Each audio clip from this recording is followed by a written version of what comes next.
like that on the page. Plus, those would actually, scroll with you. So as you're moving past it, it would just go away. And absolutely position elements are also just not very flexible, obviously, because you're putting them in one place and they won't necessarily move or shift according to the layout in a pleasant way. So now that we sort of have the groundwork for how all these elements are placed, let's actually go through and place our sort of mismatched elements on our other page. Okay, so we'll start with that ugly page and actually prettify it. Yeah, exactly. You'll see in the header here, this is in a list.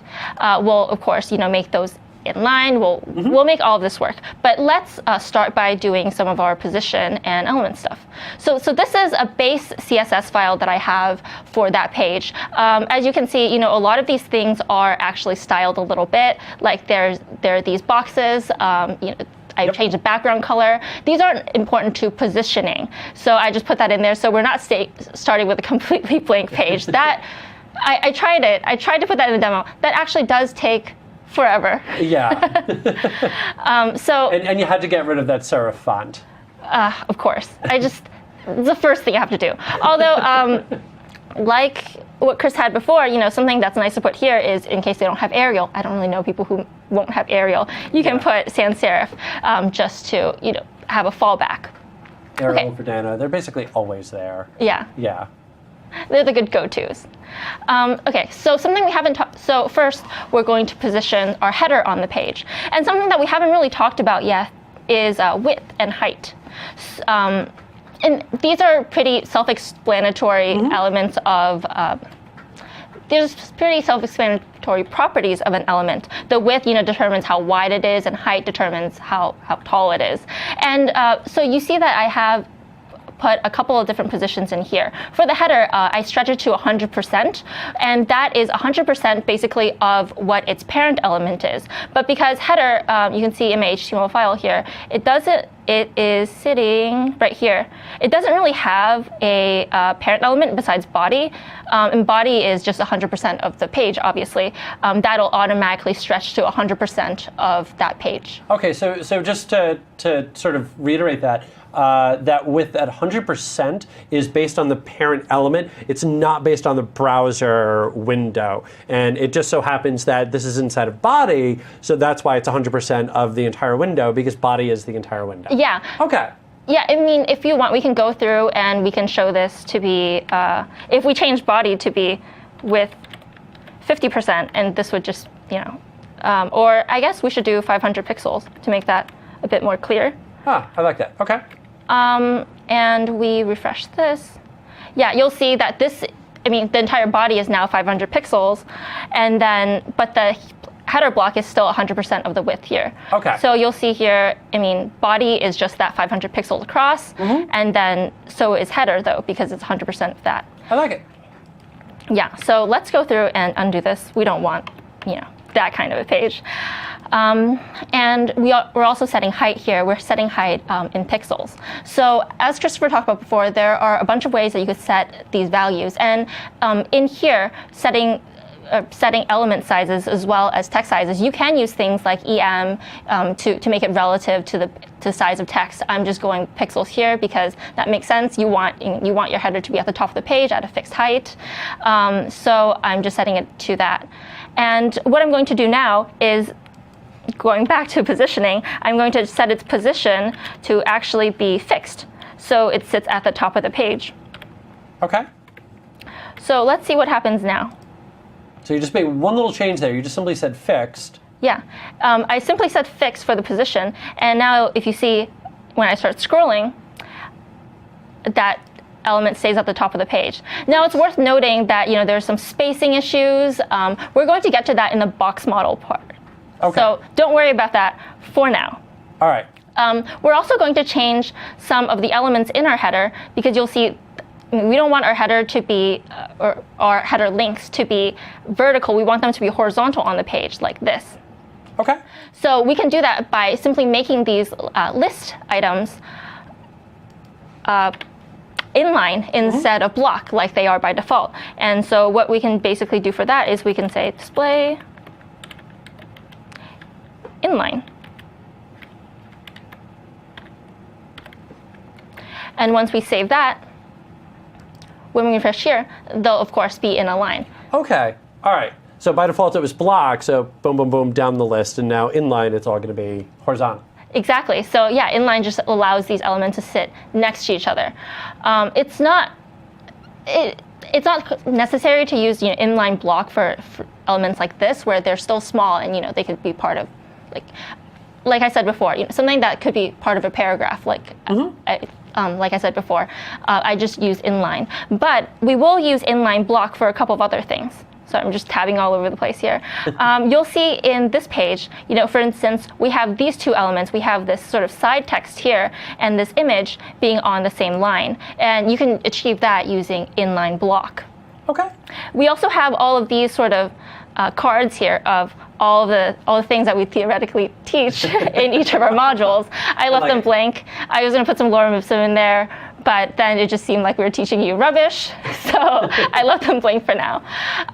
But yeah, these are also inline block. And actually, one nice thing about inline block is that they automatically they automatically will reseat themselves based on your viewport size or your browser. So so those kind of adapt depending on your display. Okay. So we're going to set two things to inline block. We're going to set three things to inline block. We're going to set the side text and this image to inline block, and we're also going to set all of these boxes to inline block. Okay. So in Visual Studio, you'll see, okay, let me show you the code for this first. You'll see that the banner text and the banner text is that large header that we had, and the side text and the CSS image are what we want side by side. So that's within the hero block, and it's important to note that when these are inline, they're inline relative to their parent. And our boxes are not actually IDs, but they're classes. Since they're all the same style, it just makes sense to put them in a class rather than giving them all individual IDs and styling each of those. So I'm going to go through and I'm going to set this to display inline block. That'll set all the boxes, and we're also going to set our, where is it? Side text display to inline block. And our CSS image to display inline block. And so now, when we refresh this page, you'll see that they're on the same line again. Now, there are some issues with the positioning. For instance, this transform and transitions, because it has a two-line title, it's up a little bit. And this side text is sort of, it's aligned to the bottom rather than the top with this image, which is what we want. And that is mostly because of how the CSS box model works. Okay. Which is something that we're going to talk about. Why is that happening? Right. And the CSS box model basically describes what are all the components of an element on the page. It's not just the content, right? It's also all the things that go around it. So you can think of the CSS box model as actually just a box. There's some content in the middle, and then between the content and the border, which you can set to a certain style, you could have the padding. So everything that's sort of inside here is inside the element, and then outside of this is the margin, which is basically the space that you want other elements to stay away from you on. So a good way to think about this is, for instance, if you set the background of this entire element, it would go sort of like this in sort of color. It would go from the padding on, right? Okay. So that would encompass all of the color, but the margin would stay clear because that's sort of viewed as outside of the border of it. Now, so the margin is a space outside of an element. The border is the visible border around the element. And the padding is a space within the element, but outside of the actual content that you have inside of it. This is kind of a little bit confusing because when you think about when you think about the size of a box, you don't really think about the size of it, including like some space around it. You're really thinking about the size of of a box, right? So if you had a cardboard box and you're measuring the side of it, you would be measuring from the outside of the box on one side to the outside of the box on the other side. You wouldn't necessarily go inside it and just like measure how much the box can store. That doesn't really make sense as a way of measuring. And so there's something called the box sizing attribute that really changes this and makes that much easier. So basically, instead you can change this to border box so that it will actually measure your when you're doing width, it'll measure from here to here, and that'll be sort of the width of the box, and which I think makes sense when you're talking intuitively about an element. And then here to here, so as I don't really know how to use zoom it, so I'm just drawing squares as lines, or drawing boxes as lines. That's good. Hope that's okay with you guys. So yeah, so now if you're using the box sizing as border box, this would be the height, and this would be the width, instead of before where it would encompass other things. Oh, okay. Yeah. All right. And the box sizing, that's one of those new attributes that we talked about. So That's a CSS3 thing. yeah, it's a CSS3 thing. So so you set it to be. So it does actually need a vendor prefix specifically for Mozilla Firefox. So you're going to actually need two things. You're going to need a border box. You're going to need to set box sizing, and you're also going to set -moz -box sizing. Unfortunately, Visual Studio does that for you. Yeah, exactly. Okay. But those are just some of the quirks that we talked about with CSS implementation, and this is one of the places where it does come up. So, so where are the places that we need to actually set box sizing on our page? Well, a good example is actually right here in the header. So let's say we want our text here to not be sort of not. We want our text to be more centered vertically in our header. So to do that, maybe we can add in some padding on top to kind of push the element down a little bit. Now, what would that look like? That's a good question. What would that look like? Yeah, so you would set that in header, and you basically set some padding to basically push elements down inside of it down a little bit. And you can do padding. You can do padding top, to just basically set the top of that to, I'm going to say, 10 pixels. By the way, while you're there, can I ask you a real quick side question? Because there's a question in the Q&A about it, about the z-index. Okay. Yeah, the z-index is, okay. So I'll explain why we need it first, and I think that would make a lot more sense. Yep. So on this page, you'll see as we're scrolling down, everything else goes behind. Yeah, everything is going behind this. And by default, things are at z-index 1. By setting the z-index to a higher number, you're basically saying this element is in front of all the other elements. If we set it to something like -1, then all the other elements would kind of go in front of it, which doesn't make sense as a fixed header, because then you can't really see it anymore. Things are getting in the way. So that's why I'm setting the z-index. Okay. Yeah. Perfect. And I just set it to 10. So I like to set things by order of magnitude, not by like 1, 2, or 3. I think it makes things a lot more clear, and that way you can have some granularity if you need it. Yep. So yeah, I'm setting this padding top to 10 pixels for this unfinished page. And you'll see that if I refresh the page, I do have more of a padding on top, but it also pushes down the size. It also increases the size of this top header a little bit. And if we look in our F12 tools and we look at the header, we can actually see its layout size here. And you'll see that there's some padding here on top, in addition to the 70 pixels, right? And that sort of, and that increases in like a weird way, so that this entire thing becomes 80 pixels instead of 70. And we don't want that. We want it to be 70 forever. So the way that you can fix that is, like I said, you can set box sizing. So I'll just do box sizing, border box,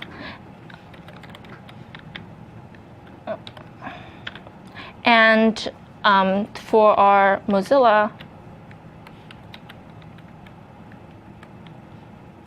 we'll just go in and do this. And that basically sets the border box specifically for Mozilla. The box sizing thing works the box sizing works out of the box for all the other browsers. Out of the box? Box sizing, out of the box? Haha. Unintentional pun, but I'm still going to take credit for it. way, do this for me real quick. Hit a carriage return, and type in box sizing again. And one of the things that everybody will notice, hit backspace, one more. Okay, you're gonna have to delete it and bring it back up again. I just want the IntelliSense back up. Okay. The box. So you'll notice on box sizing that there's like a little pair of scissors that's next to that. So that's a snippet. So with that highlighted, if you hit tab twice, it'll automatically put in all of the different vendor-specific versions that you need, so that way you don't have to remember each one of them. So Visual Studio can actually do that for you. That's really cool. I didn't know that. Yep. Yeah. And you can just change these elements directly. Exactly. Yep. It does have the WebKit box sizing here, but WebKit has now rolled that into their standards, so you don't need it anymore. Right. Unless you do want to target, older versions, in which case that's decent practice. Yeah. Yeah. So yeah. But we'll go with that for now. Okay.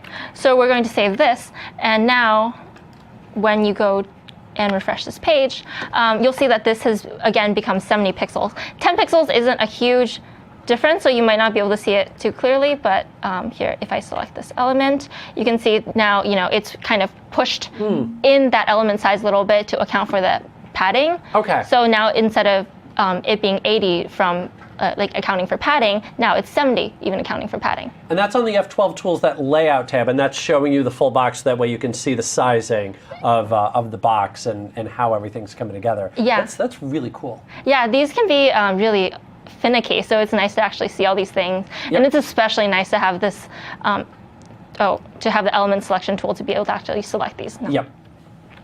Yeah, so we want to set the box sizing for that. And we also want to set and we don't need to set the box sizing for everything, but we might need to set the padding for some things. So I don't know if you guys have noticed, but there's actually supposed to be, this huge title line here, a banner text that says add style with CSS Jumpstart, and that's completely hidden here. It's hidden behind the nav bar. That's a problem. Yeah, that is a problem. And the way I'm going to fix that is I'm basically just going to, in the hero block, which is comprised of basically everything in this blue box, I'm going to set some padding on top to basically push the elements inside down a little bit. Okay.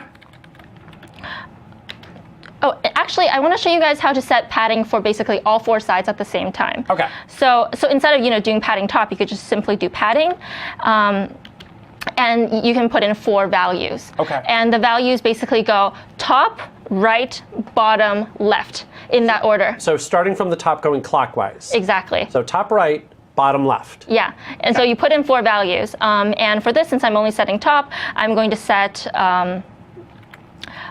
70, which is the size of the header, and then I'm going to do 0, 0, 0. I don't bother putting pixels in for the other ones because 0 is the same basically on any scale. It's nothing. It's worth noting, right? I suppose 0 is 0. Yeah. But if you do just omit the other numbers, then that basically gives you a 70 pixel padding all around. So on all 4 sides, it'll give you 70. Whereas if you set each side separately, it'll know that you want all of them to be different. Perfect. In our case, it won't matter too much, but I'm just going to set it like this because that makes sense to me. And now we can see add style with CSS. Yeah, exactly. And now that's sort of pushed everything else down on the page, which is exactly what we're looking for.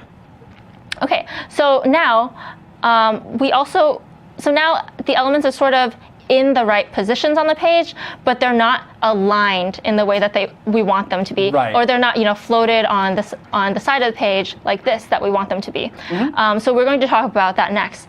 What happens after you size elements? They still need to interact with each other, mm-hmm. right?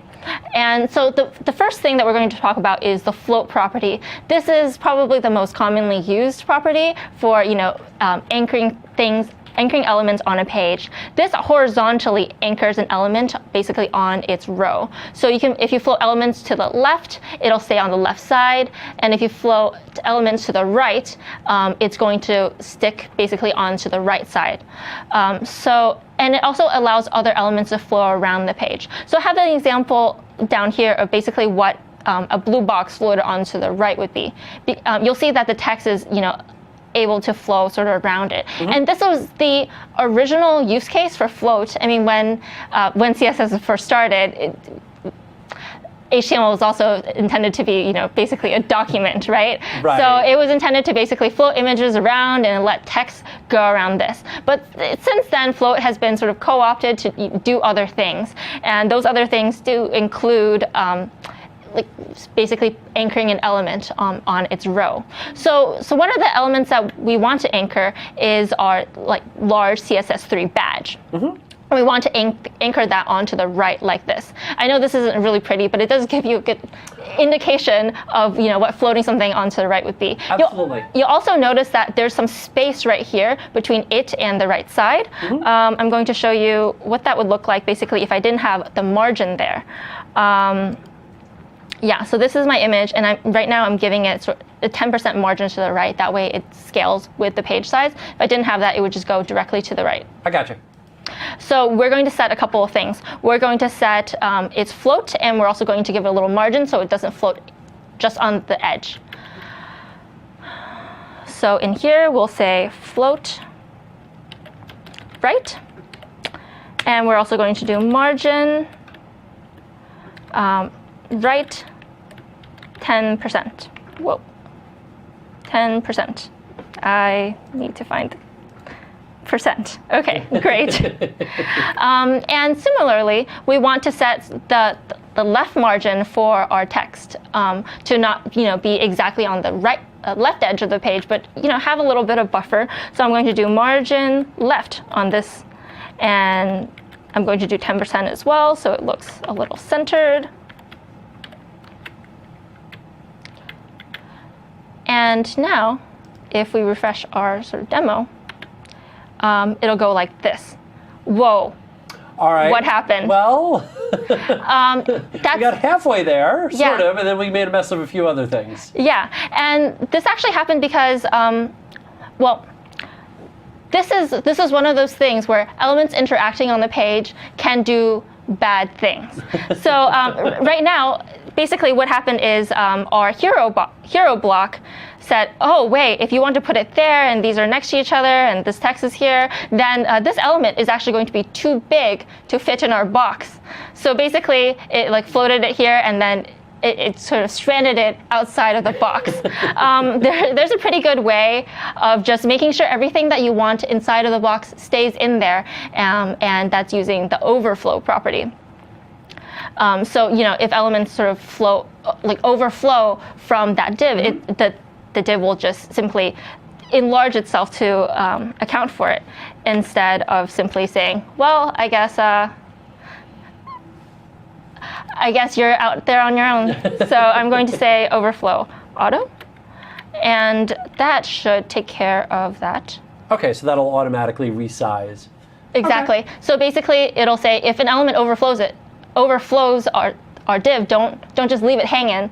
Bring it back in. We'll enlarge ourselves to keep it in here. Okay. One of my favorite little tricks to do with the overflow is to use that scroll. So that way, rather than having to use iframes, you can just set up the div tag. It's got that huge block of text, and you just want scrollability inside of there. If you set that overflow to scroll, it'll automatically just put in a scroll bar inside of there, which is I think a neat little trick. Yeah, exactly. So you can have a little text box with a scroll bar next to it, instead of having a huge chunk of text that would take up the entire page. Exactly. So I see this happening all the time. Like when you're buying new software, they're getting you to sign the terms and conditions. That's just they could be using an iframe, but most likely it's going to be an overflow scroll. Exactly. Yep. Yeah. And now those terms and conditions that everybody reads from start to finish. Oh, I definitely do. Yeah.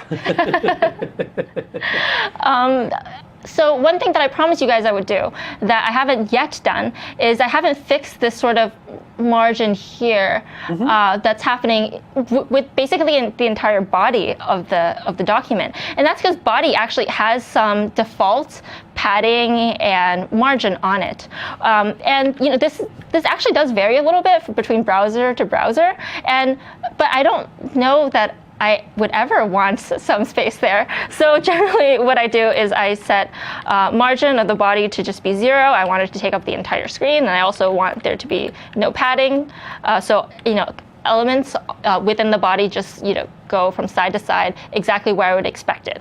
Okay. And once I save that, that does sort of make sense. I mean, that's the screen where it's displaying. Just give me the entire screen. Yeah. Why would I want blank space there? Like, I don't understand. This is just across every browser essentially. But now that we've updated that, you'll see that it's now smooth here again.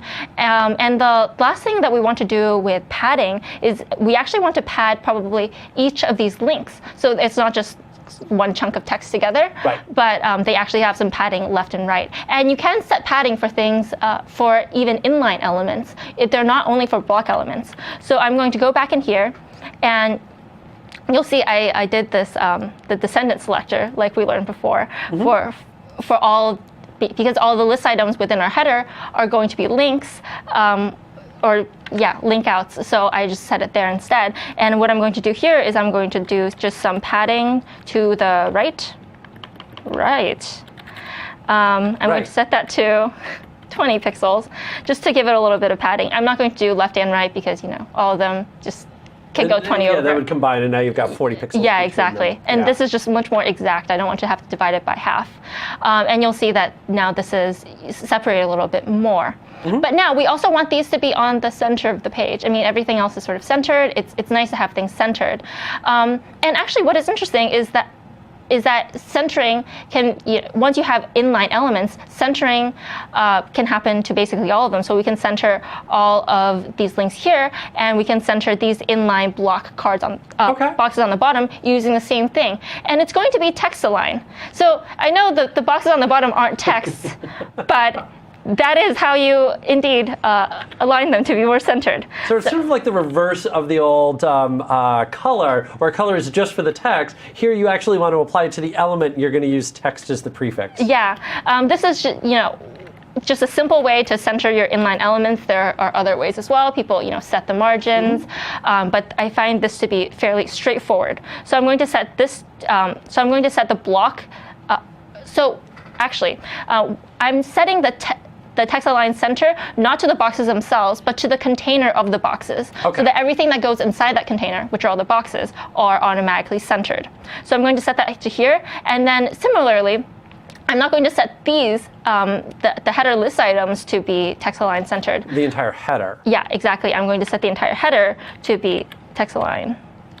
And while Helen's typing this out, one of the things that's worth noting is with the IntelliSense inside of Visual Studio is it will pick up if you happen to type in the middle of something. So if you forget that it's text align, if you just type align, text align will still show up in the IntelliSense, which is really nice. Yeah, that's very useful. Because you might not always remember that it's text align to align some elements.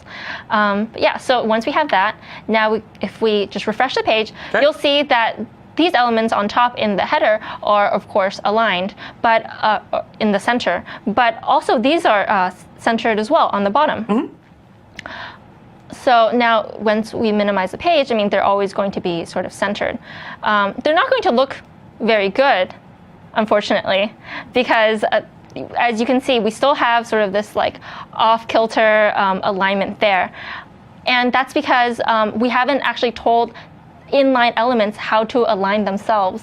Like you can so what we're going to do is we're actually going to say, okay, all of these elements in this box, or all of these elements, align yourselves according to the top. So basically, all you guys should start at the same top edge.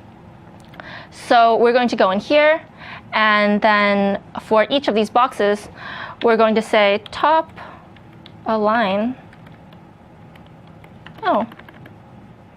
Top. Well, let's see. Vertical. Vertical, yes. Vertical align. We're going to set vertical align to top. That's where I mix myself up. So once I set my vertical align to top, once we refresh this, you'll see that they're on the same row, which is great, except now they're kind of touching the hero block. And all that we need to do for that is we basically need to set some margin for the container that these boxes are going to be in. So if we go back here in the modules block, next to text or under text align centered, we just basically need to give this some margin. We'll just go margin top